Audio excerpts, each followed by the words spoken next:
Hey guys, Thomas here from Train Fully. In this video, I'm going to show you what the most common cause of knee pain is and 3 things that you can do at home to fix it. All right, so the knee actually consists of 2 joints. We have the joint between the shin bone and the thigh bone, which is called the tibiofemoral joint. And we have the joint between the kneecap and the thigh bone, which is called the patellofemoral joint. Now, although there are many causes to knee pain, the most common is a postural dysfunction called functional valgus or knock knees.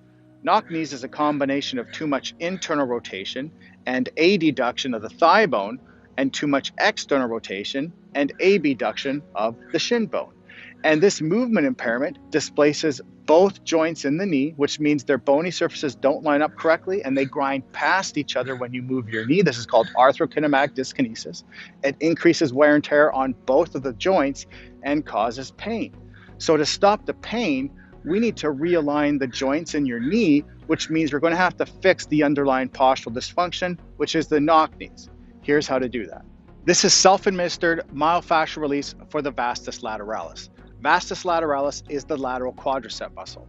It has a propensity to become overactive, and when it does, it pulls the kneecap towards it, which means it displaces the patella superior and lateral relative to the femur, which means we have displacement of the patellofemoral joint and we'll get pain.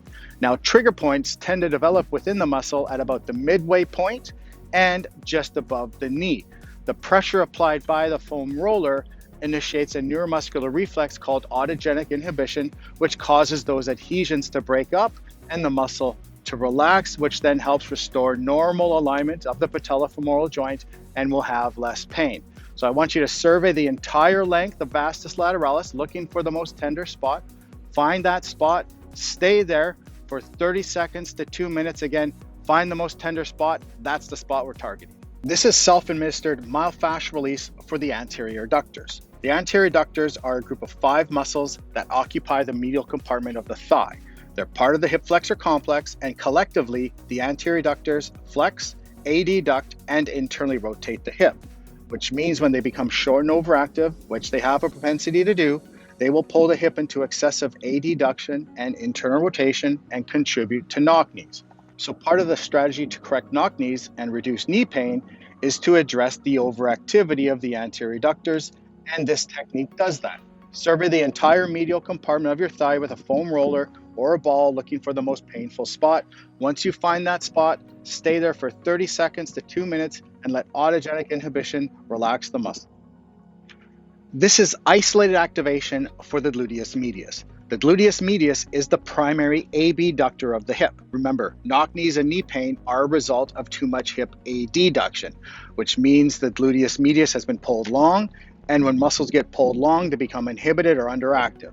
So part of the strategy to correct knock knees and reduce knee pain is to increase the activity of the gluteus medius, which will pull the hip into proper alignment, and in turn, help realign the knee and reduce knee pain.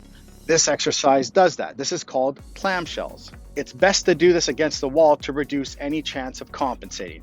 Start with your head on your bottom arm, shoulders are back, belly button drawn in, glutes are back against the wall, and heels are against the wall. From here, raise your top knee as high as you can, hold that at the top for 2 seconds, and take 4 seconds on the way down. Complete 12 to 20 repetitions on each leg.